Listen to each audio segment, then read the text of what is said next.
Hello, everyone. Welcome to Sociastrology. Today, we're going to take a look at the North Node moving into Pisces and the South Node moving into Virgo. But before we start to actually delineate this, I do want to go into what it is exactly that we're talking about when we discuss the nodal axis. So I figured it would be a bit easier to do this with graphics after trying multiple times without graphics. So let's do this together. I got this graphic from Wikipedia. It is public domain, but I wanted to shout that out anyway because someone made it and then put it straight into the public domain, and I appreciate that. So what we have here is, of course, the sun every year, from our perspective on Earth, dips down into the southern hemisphere and then up into the northern hemisphere. And then there's a point at which it equals out, and those are the equinoxes, the spring equinox and the autumn equinox. When it's down here, it's summer in the southern hemisphere, which is to say Capricorn Aquarius season. And when it's up here, it is summer in the northern hemisphere, which is to say Cancer and Leo season.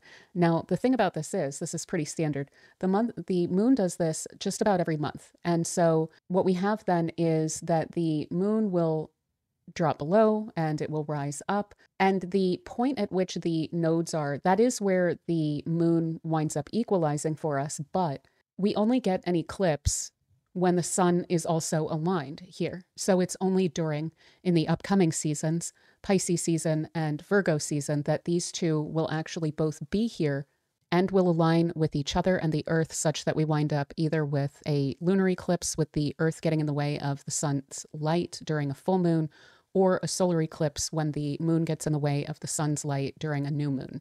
And the descending node is another word for the south node, and the ascending node is another word for the north node. Now, we are talking a very small degree, but it makes all the difference. Astrologers have actually been tracking this for thousands of years. This may be a mathematical point, but it is without a doubt one of the most significant mathematical points that we have in our charts and that transits. And the more that I witness the north node and the way that it plays out, both natally and in transit, the more I realize that it's just one of the most significant points that we're dealing with in astrology. So with all of that said, let's go into it a little bit more. So what is it ultimately that we've seen that the nodal axis brings to us to deal with? We do tend to see with the north node, which is the little horseshoe with the loop at the top, and the south node with the loop at the bottom here, and that's over here, we do tend to see something along the lines of an increase along the north node. And we do see a bit of a decrease when it comes to the south node, but it's not quite cut and dry along those lines, especially natally. For instance, the south node is something that is typically a comfort zone. It's something that we can become over-reliant on. And often it's an area in which an overfocus can stifle our personal growth throughout our lives. So that's why you'll hear a lot of astrologers say that you should focus on the north node and focus on developing the north node throughout your entire life. So this is a point of maturation. It also, when it has to do with transits, especially, can indicate events that introduce new and necessary, but possibly challenging factors to your life. And it can pull you out of your comfort zone. It can force you to need to reach for something greater in order to experience some level of what some call evolution or growth or anything development along these lines. Now, the reason that I stress that it can be a challenge is, for one thing, we're dealing with not our comfort zone. So, of course, there is a bit of a challenge there along the lines of comfort. And I don't even want to phrase it as like something against the path of least resistance, because I do feel like there can be less external resistance when we are actually pursuing growth and pursuing development and following a specific path that's laid out for us. I do feel like, at least externally, there's fewer things that tend to get in the way of that. It's just a matter then of needing to push ourselves internally to actually pursue that. And in terms of some basic Piscean themes that we will definitely need to be focusing on in the coming couple of years that we have the North Node here for our own personal growth. And I will take this through the signs so that you can see more specifically what it is that you should be focusing on. But collectively, what Pisces brings to us is a need to focus on imagination, a need to focus on compassion, creativity. Music and film tend to be very significant with Pisces as well. Also questions of global concern or universal concern. So where it is that we all come together, Pisces really tends to focus on this because it wants to say yes to everyone, but obviously everyone's different. And so it's by focusing on those commonalities, it's by focusing on what makes us all, so to say, a human family or an earthly family. Those are the concerns that Pisces tends to focus on because it's least divisive. And Pisces doesn't want to have multiple different categories to have to be dealing with. It's not interested in sorting things out into neat little boxes. It's interested in finding a place for everything, to finding space for and holding space for everything. So this is a very spiritual sign, of course, but it's also just across the board focused on the big picture. It also really encourages allowing or acceptance, but even allowing of fate. So Pisces can be very, they say go with the flow, but full disclosure, I have a bunch of Pisces placements, so I do speak from a bit of experience here. Also, I have my North Node in Pisces, so I'm definitely speaking from some experience here. But with Pisces, it's less a matter of just go with the flow as it is understanding that things are okay the way that they are. And sometimes we may want to escape the way that things are. But even that in itself is a weird type of acceptance. It's a weird type of, well, everything's kind of okay as long as I just dissociate a bit. It's not always the healthiest thing in the world. But again, this is just all about making space, saying, yeah, it's okay. Whatever it is, it's all right. So there is going to need to be a sense of allowing that is called for throughout this period of time as well by this North Node in Pisces. And again, escapism can be a major thing with Pisces. So there are healthy and unhealthy ways to do this. And it's funny because I was just watching a video about a TikTok trend. I'm old enough to where I now need to watch millennials on YouTube talk about Gen Z TikTok trends in order to stay up with everything. But this was basically a video talking about like bed rotting as a trend, which I didn't realize was quite a thing.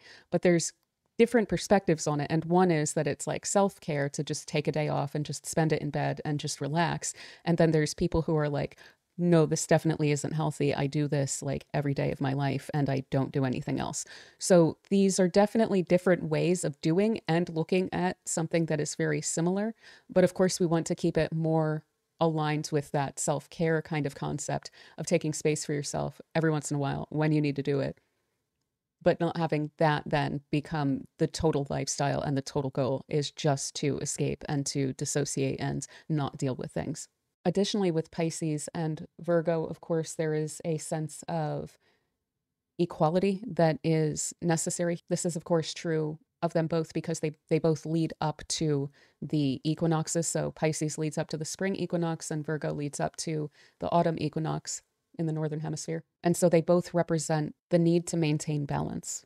Now, additionally, with Pisces, there's also, of course, this theme of dreaming and of idealism and kindness, of belief in the sense of faith, but also belief in the sense of like believing in humanity, believing in people, believing that things get better, as well as things like believing in, say, karma. So one of the things that I think has frightened and unsettled a lot of us in recent years is the uptick in some wars. And a lot of that seemed to be driven by the fact that the North Node was in Aries throughout this period of time. And there's been a brazenness to this recently, such that I think a lot of us are really, our minds are kind of blown because it's like, who in their right mind would behave in certain ways and not fear the karmic consequences of that, you know? So Pisces is very inclined to, again, with that concept of equality, but then also of belief and idealism. There's a strong sense in Pisces that, for one thing, you should act compassionately. And where, if at all, that fails, you should understand that oftentimes there does seem to be law of cause and effect that plays out within our world here. And so where the personal mind fails, that faith and that belief that, well, you still should not treat people poorly, even if you just personally don't like someone, you should still hold space for them. And that's part of the reason also that Pisces is not quite as sentimental as the other water signs of Cancer and Scorpio, is that Pisces is really focused on doing the right thing regardless of how one feels about the recipient of whatever it is that you are doing, whoever's being affected by something. It's not a matter of, well, I do right by my family, and so therefore I can engage in this highly unethical pursuit because, say, it creates money, which makes my family more comfortable. And so there's some sort of strange virtue that some people can see in that. That's really the antithesis of how Pisces thinks. So for Pisces on a spiritual and a kind of conscious level, it's actually quite easy to treat everyone pretty much the same.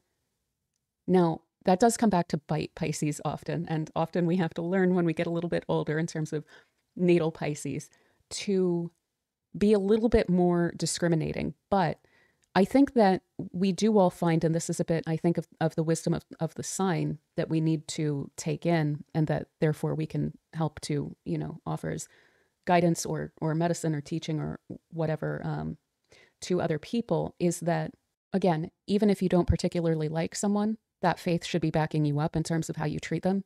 But additionally, beyond even that, even if something is bad for you, you can still recognize that it has some intrinsic value within existence because it does exist. And so therefore, at least trying to do no harm. This is a major Piscean theme, is to do no harm. And so though it may look very, what many would see as romantic or romanticized from the outside, there's much less of that going on than there is this underlying faith. So it's more along the lines of a romanticization of, say, the universe and how one should behave within that context, even when it's not returned in terms of kindness and respect and space and so on and so forth. So this brings us to the kind of, that's the transcendent nature of Pisces. That's why Pisces kind of always needs to reach beyond the veil for answers as to why, again, we feel the need to behave the way that we do, because often it does suck, but to behave any other way, to stop seeking that kind of equality, to stop respecting certain people, to start to put people into boxes and things like this, it just feels so incredibly unnatural. And so this is kind of the essence of Pisces, that the North Node is calling for us to be reaching for, calling for us to be stepping outside of our comfort zone in pursuit of this specific kind of ideal of consideration of all.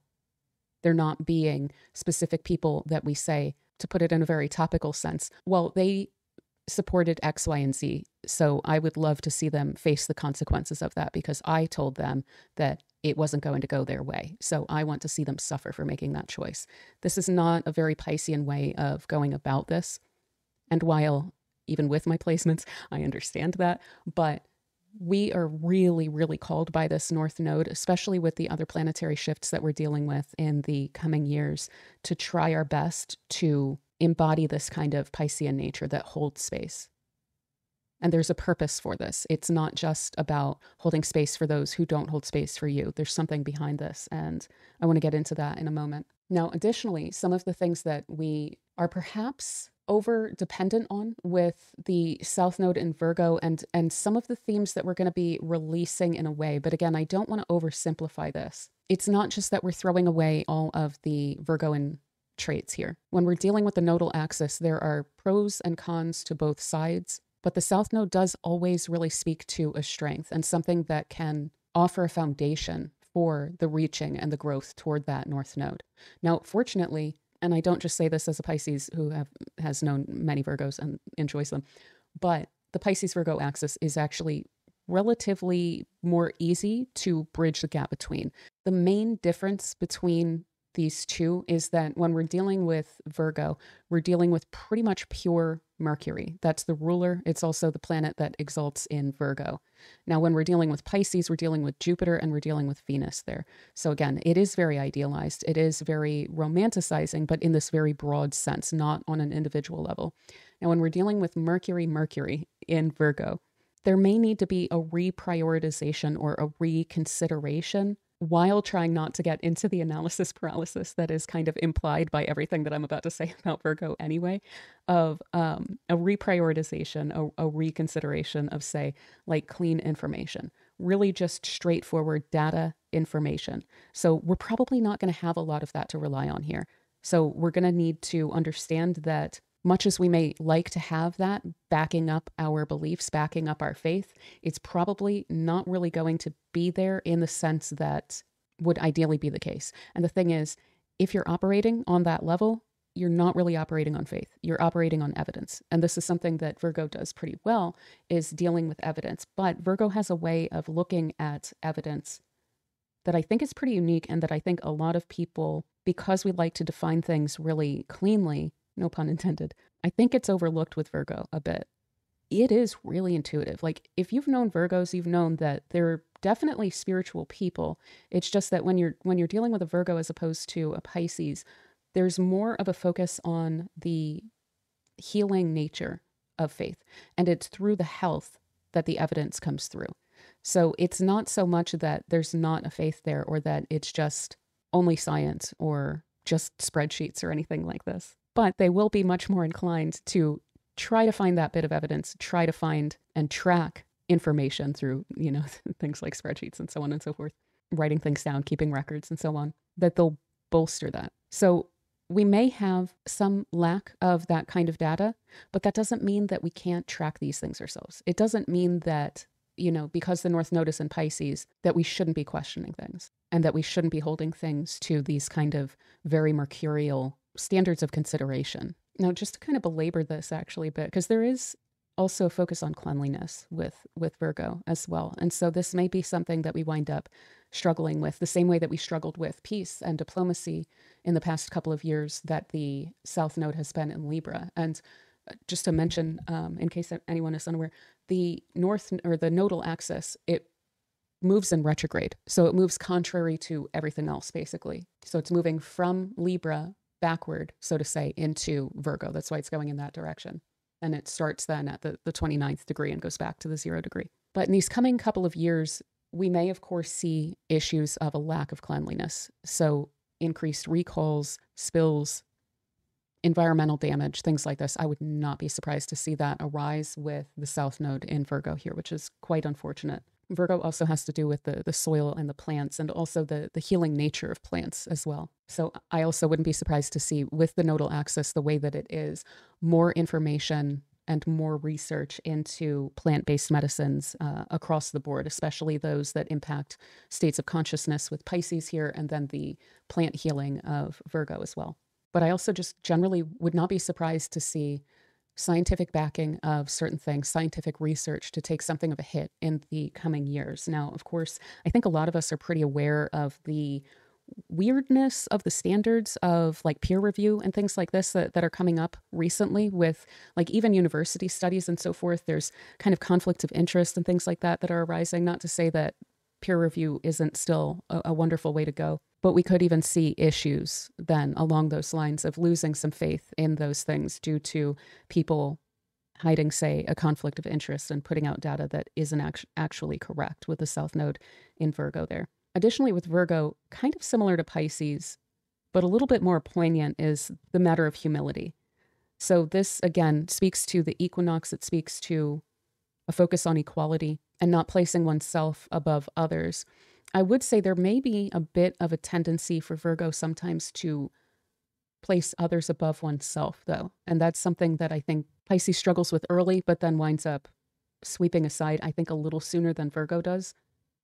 And so we may also then struggle with that a bit as well, in terms of, say, holding in high regard people who claim to be experts on X, Y, or Z, and then to our own detriment, and to the detriment perhaps of clean information like Virgo would like to be dealing with, because of the over-humility. Then, for instance, unfortunately, not believing our lying eyes, so to say. And that's something I would super watch out for in the coming time. And I'm not quite speaking to all of these points yet, but I'm going to get into them in a moment, I promise. Now, with the double Mercury of Virgo that we're dealing with as well, we could also wind up with issues of books and publishing, writing, editing, details, things like this may be suffering a bit in this time. And again, it's not just cut and dry. I don't want this to seem remotely simple, because it's even more complicated than I'm making it out to be. There's an interesting interplay, and the nodal axis is notoriously difficult to delineate, because there's, especially when we're dealing with Virgo, the microcosm, and Pisces, the macrocosm, there's a bit of each in both. There's a major yin and yang kind of a situation where you get some of the yin and the yang and vice versa. that goes on with these areas as we have these transits. So we could even wind up with certain published papers or books or things like this being found to have really bad information in them in the coming years. And I would definitely watch the details of what you are saying, what you're writing, and putting out there for others as well. Additionally, with Virgo, there's a focus, instead of like on the global and the universal, there's a focus completely opposite on like the molecular, the microscopic. That's in part why it also has to do with health, is it's like Virgo's just very, very aware of those little things and the subtle influence of small things and how they can kind of contaminate the whole. And so this is why with Virgo, there can actually be a major virtue in their discernment and their discrimination, because they're looking for the problem. You know, where's the problem? It's probably small, it's probably subtle, and we can find it and we can isolate it and remove it to the betterment of the whole. So this may be something that we see socially speaking, for better and for worse. But additionally, when it comes to, again, science, there's something coming up here around potential problems along those lines. And I almost wonder, you know, when we're dealing with Pisces and Virgo as well, we could wind up having certain breakthroughs or breakdowns of, say, physical theories that are, we tend to get our physical theories by looking in one of two directions, either up and out into the universe and observing the things that are going on there, or down and in and trying to break all of the little pieces of the puzzle down to their constituent parts as much as we possibly can. And so a lot of that is bound up in this Pisces Virgo axis here. And there may need to be a major rethink in order for our conception of physics and physical laws to mature and to evolve in the coming years as well. That may be why that just feels like it's coming through really strongly to me. Now, again, with Virgo, there's consideration too. This is something that we both share as signs, is both signs are very, very considerate. It is one of the first things that you'll probably notice upon encountering either a Pisces or a Virgo, but it's done differently. So I already mentioned how with Pisces, there's just an attempt to messily kind of hold space for everything and have this very relativistic kind of perspective. With Virgo, it's about, and I don't want to oversimplify this, and please feel free to push back if you're a Virgo, but I think that some of that consideration is trying to figure out how to narrow in on the specific concern of a specific kind of person. So there can be a little bit of a, what box does this person fall into kind of an attitude, even though Virgo may try and hold space and say, hey, you know, everyone gets a box. I'm not excluding people from being in a box. I'm just saying you don't belong in that box, you know, kind of a thing. So we could also then see some of that where there's a messiness of people in their boxes. And I think that we already see a little bit of this. And it's been especially so since Saturn has joined Neptune in Pisces. And we're going to get all into that in a moment here. But I'm sure that you, like I, have noticed that there's a lot less people who easily fit into ideological or even political boxes. And for instance, if we look at the man who did the Christmas market attack in Germany recently, each side, of course, wants to look at his identity. This was a man who was originally from Saudi Arabia, moved to Germany, decided that, you know, Islam was horrible, was a supporter of AfD.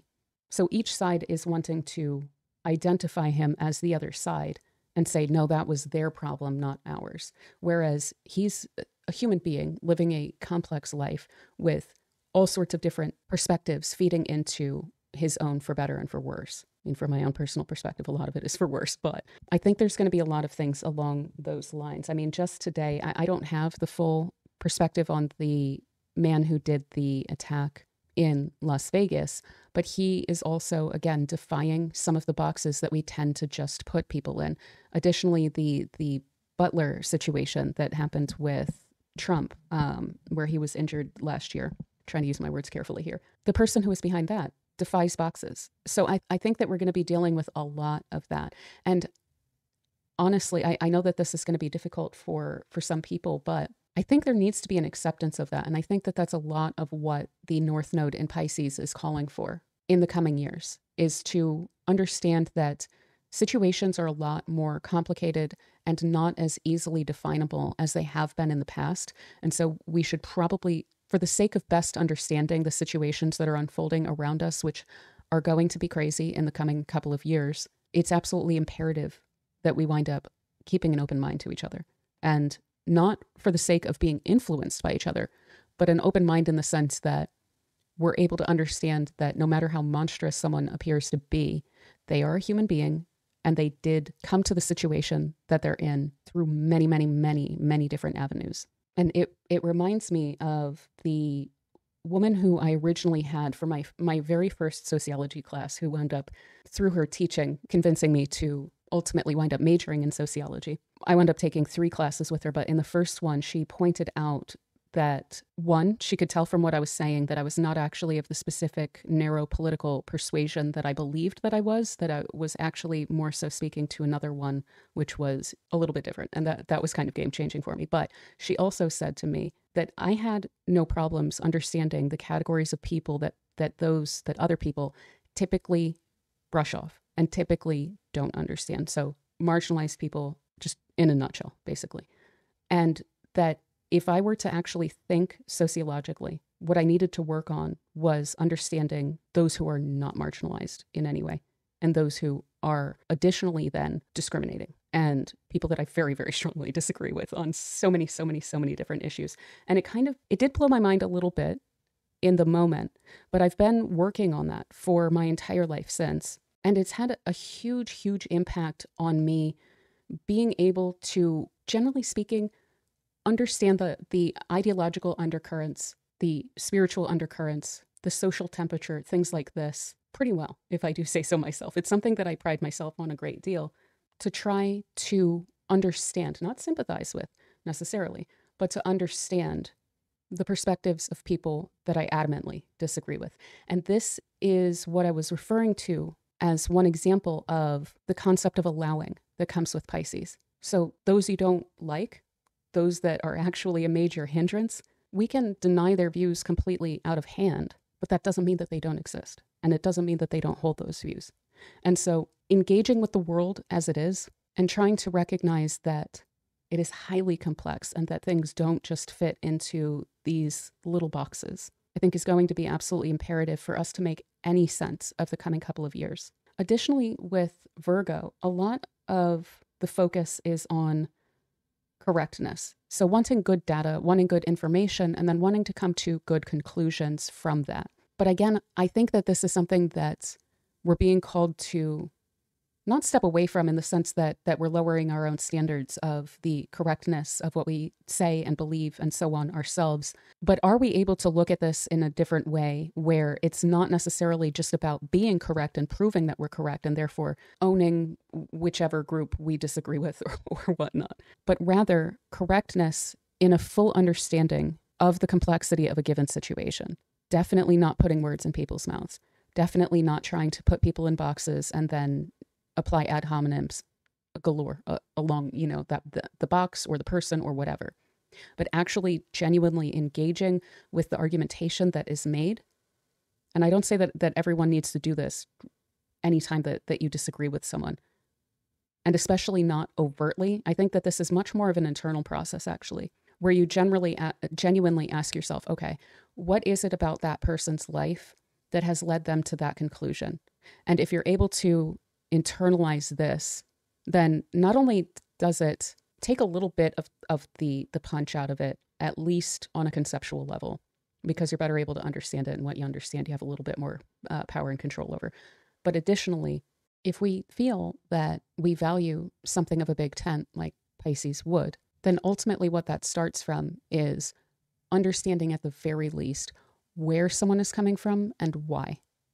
What was it that led someone to that conclusion? So wrapping this up with some of the points that I have here, one of the most significant things about the transit of the North Node from Aries into Pisces is that it is overlapping with some really fascinating stuff. So I do need to point out that this here is the true node, and there are 2 different ways of calculating the nodal axis. One is the actual location at any given time, and that includes a bit of wobble. And so that one, while it continually goes in retrograde motion, sometimes it will station, sometimes it'll go direct a bit, but the overall motion is always still retrograde. Now there's also the mean node, which basically just equals out all of that extraneous information. But this also means that we have ingress on different dates depending on that calculation. So the true North Node will enter Pisces on January 11th of 2025, and it will remain there until July 26th of 2026. If we're looking at the mean node, then it's just a couple weeks off. So it's January 29th of 2025 until August 18th of 2026. So we've got a solid year and a half. It's basically from this January until mid of summer of 2026. What's interesting about this is that just as the North Node is moving into Pisces, what we have is Saturn has been in Pisces since March of 2023, and it's about to go into Aries, where the North Node just was. Additionally, Neptune has been in Pisces since 2011, and it's about to go into Aries, where the North Node was. So these three are changing places. That's actually why I have the Saturn and the North and Neptune here, is that this is just absolutely critical here. And so the way that I see this playing out is they're trading areas of focus. So the North Node is coming here to deal with what has arisen within this Pisces area of our charts and of the collective while Saturn and Neptune has been here. And additionally, that the North Node going through Aries was something of a preparation for us for what we're going to experience in the coming few years that we'll have Saturn here, and then until 2039 as we have Neptune in Aries. So there's so much processing of so much material. Everything that's basically been occurring since 2011, we'll be processing some of that through this North Node. And I hope that we have been on some pretty decent behavior when it comes especially to the way that we have led other people, the psychological and emotional and spiritual impact that we've had on other people, on our discrimination with regard to other people, and on, let's say, like walking our talk and actually doing what it is that we say that we believe is correct. I hope that that is the case for us, because when we're dealing with the North Node and the South Node, a lot of what we're dealing with is, again, evolution, growth, maturation. It's very, very karmic. You really, really often get what you give when we're dealing with the North Node. And it's through the effort that we put into that we advance along these lines. Pisces in and of itself is also extremely karmic. It's all about how you treat other people, because you are them. And if you are going to be creating that kind of an energy in this world, well, that's in the world now, and we're all dealing with it. Additionally, Saturn is very, very karmic. So it speaks to cause and effect, the repercussions of our actions. This is why it takes a very long view. It's focused on the long term. It's not just going to try to achieve a short and quick reward, so to say, and it does not offer those. The only way to get a reward from Saturn is through really clean, really good effort. Now, Neptune can also have a lot to do with this as well. Again, in the sense of what it is that you put out there is the energy that you're in. That's the soup. You're creating the soup all the time. You're constantly adding ingredients to your soup. Are they good ingredients or are they bad? Because you are soaking in it, you know? So that's a lot of what Neptune brings to the equation. And Neptune is also that concept of idealism and faith and so on and so forth. And so when we're not acting in accordance with our faith, that can absolutely destroy our sense of goodness and rightness, more generally speaking. So what we create, what we do, if it's not in accordance with our standards, if it's not in accordance with what we say that we believe, or the standards to which we hold others as well, then we also suffer through the loss of that, through the loss of any sort of genuine safety or security that we can derive from our sense of belief and our sense of faith and goodness. So to reiterate, this is just an absolutely unbelievably karmic alignment here. And I've got to say, in terms of the world and how I expect for this to play out, I think it's ultimately good, but I think that it's also, in terms of global events and things like this, that it's a really fascinating, say, trap that the universe has laid out.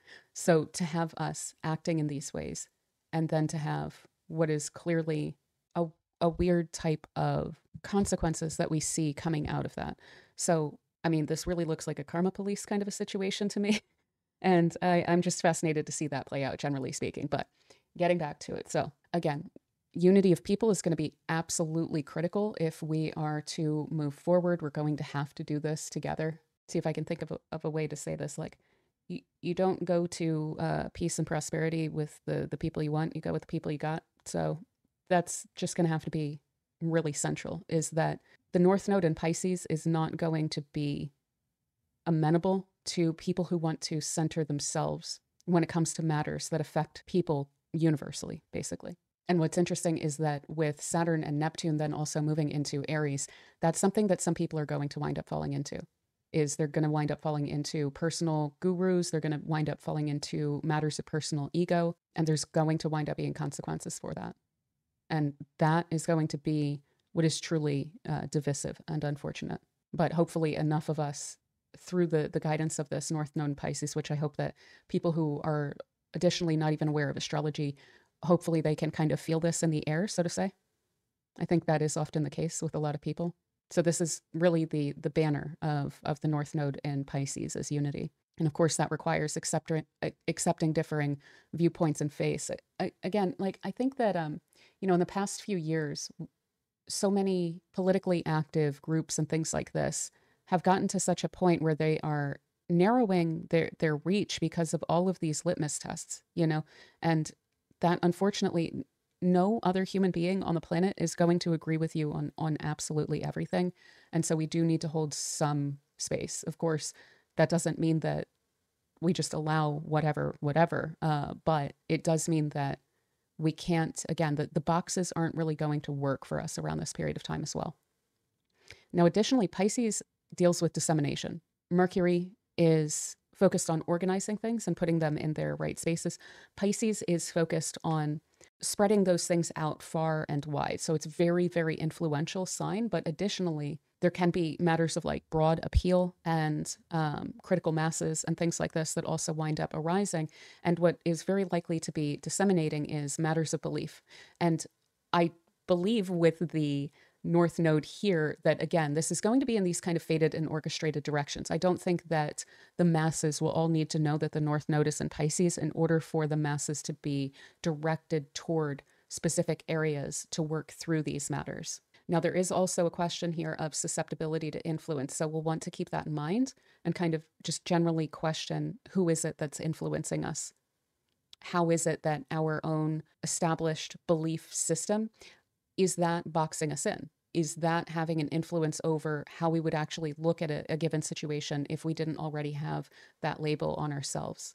And again, similar to the kind of banner that this will be flying in these kind of fated and orchestrated directions, additionally, susceptibility of one's own spiritual insight and connection. So being able to open oneself up and kind of feel their way into the correct directions that they're being guided toward throughout this period of time as well. This is going to help a lot along those lines. And of course, this is going to lead to an increase and a rise in spiritual consciousness, both collective and personal. And it's interesting because Neptune in Pisces has lent itself to this to an extent as well. But I kind of wonder what Saturn's been doing there, because additionally, I'll just say this other. I'm also a natal Saturn conjunct Neptune. So all of this is very in my wheelhouse here of specifically personal experience. But the Saturn conjunct Neptune kind of archetype, it does need to work through crises of faith to get itself to the point where it's able to really like Saturn up its beliefs. So really feel like this is a rock. I have brushed aside all of the muck, all of the little bits and pieces through difficult events or circumstances or things like this that can kind of shake our faith. I've polished it up. I can see it. I can see all of the different facets of it. And I no longer really need to be convinced that this is a rock, that it is a solid rock, and that there's nothing to it that isn't really necessary. And I can continue to look at it from new angles and get new perspectives on it. But I know what it is, and I know that it's there. That takes a lot of time. And so I would not be surprised if there's been a lot of people who have been having those, say, preliminary crises of faith in the past couple of years that we've also had Saturn in Pisces since 2023. And we may see some people then overcoming that with those two switching signs there and the North Node now coming back through this area to try and shore that sense of belief up again. I mean, even politically speaking, because Pisces is a very political sign. It kind of can't get away from the fact that the systems of governance and so on and so forth that we have in this world is of great concern, because this is really ultimately having a huge impact on the human condition, which is ultimately what Pisces is concerned with, the general condition that everyone is in. And I think there's been a lot of people who have gotten really strongly into screw it mode. Like, I don't really believe anyone. I don't care anymore. You know, I have seen a lot of that, and I would not be surprised if this Saturn in Pisces has had something to do with that. So the implication here would be for sure that there's going to be a reorientation such that people understand better, therefore, through that crisis of faith, what they actually believe in, and not just the actors that would put themselves out there to claim a mantle, to claim a label, to claim a banner on their behalf, and then not actually represent them and things like this, you know? And that's going to be on all sides. So additionally, yeah, guidance toward empathy, transcendence of material concerns. So this is going to orient us a lot more toward the emotional, the feeling nature, rather than specifically the material. And by that, I do mean in the colloquial sense of materialism, like seeking out things rather than life and experience and time. But additionally, there may be a sense in which this is in the kind of philosophical sense, where there is a kind of reckoning of more materialist viewpoints, which I actually identify with pretty strongly in the sense that people's material conditions, I think, are one of the most important factors in their life and how their life goes and so on and so forth. But there may need to be a reorientation along those lines to where people are understanding the impact of consciousness, of the way that we interact with each other, of our beliefs, our ideas, our words, and how all of that kind of idealist side of the philosophical spectrum, where that's what they focus on much more so than, say, you know, wages and profits and so on and so forth, but to actually look at that from a new perspective. I think that there's going to be some interplay between these two kind of philosophical camps. I'm sorry if I'm getting a bit wonky here, but I like this stuff. And I think that there's going to need to be a bit of a reprioritization where they can be definitely brought together for sure. And again, global perspective. So I would so expect to see global movements. And that's something that I don't think we've really seen, at least on one given side, in a little while, at least several years, where there's been a global focus on solving specific problems in, say, a progressive way, or a way that's focused on, you know, the everyman, and making, again, life and the human condition better for all of us. But again, outside of just national boundaries. So working together with other people. And again, I'll say it in every video, I'm going to be preaching this forever. We're coming up on a lot of chaotic energy here in the coming years, and it's going to be really imperative to keep our heads above water when it comes to the mudslinging at people in other countries. It's absolutely imperative that we recognize that random people on the other side of the planet have so much in common with us that it's just kind of ridiculous to partition ourselves off along national lines just because the, you know, ruling classes in all of our countries and their media systems and so on and so forth, just because they encourage that, because it helps to keep us in this kind of a mindset. It certainly helps the military industrial complex and has for decades. So global perspectives, recognizing that people in other countries are not the enemy, so to say, and working together to better overall the human condition, I think, is just absolutely critical for this whole period of the North Node in Pisces. I do want to offer some dates to watch out for along the lines of this transit, however. And what we'll be experiencing is generally a whole heck ton of conjunctions back to back with this North Node right off the bat. So we have the first like 9 out of 10 aspects that it's going to be making will be conjunctions. And it's because of the fact that this area is going to be really busy, not only with Saturn and Neptune here, but additionally the fact that this is happening right on the heels of Pisces, actually right before Pisces season. And so we're going to get 3 conjunctions with Venus. I'm pretty sure we're getting 3 conjunctions with Mercury, because Mercury and Venus will both station retrograde in early Aries and then scooch all the way back and then come back through this area again. So we're getting 3 hits of Venus and Mercury. We're getting the conjunction with Saturn and the conjunction with Neptune and the conjunction with the Sun, all of those taking place from February 1st through the end of April. So it's going to be like bam, bam, bam, like crazy. Now, additionally, just for the sake of posterity, I don't like hard aspects to Mars from the nodal axis. We've got a couple of those, of course, coming up, and they will be from Virgo, the opposition to the North Node and the conjunction to the South Node will take place on July 20th of this year. We also have a square to Mars, which might just be my least favorite of the transits to this axis because of the fact that it's at what we call the bendings. So it is actually this area where the node is here, and then when a planet is at the bendings here, it's going toward one and from the other, but it's always making a square at that point. So ultimately, the aspect pattern that they make is a T-square inherently because we have the opposition of the North Node and the South Node, and then both of those being in a square to that planet. So Mars will be in a square to this axis on November 24th of this year as well. And then sad to say we get one more of those two on June 29th of 2026. We'll get the conjunction to the North Node, though, in March 13th of 2026. Now, additionally, in June of next year, 2026, we will get Uranus at the bendings of the nodal axis. So Uranus will be square to this axis, and that will also be a trip. Now, the reason I mentioned Mars and that I don't like it is because it does tend to bring up conflict, war, argumentation, just tension, pushing and pulling and things like this. And what worries me about that is that Pisces and Virgo are not good at this stuff. So when we're dealing with what's effectively a strong case for war or fighting that's being made either from Gemini or from Sagittarius, which will be the square points to the nodal axis, I think that there's going to be a strong inclination toward, again, the allowance even then of that kind of an activity, which I'm not in favor of personally. So that's why I don't like the connections to Mars.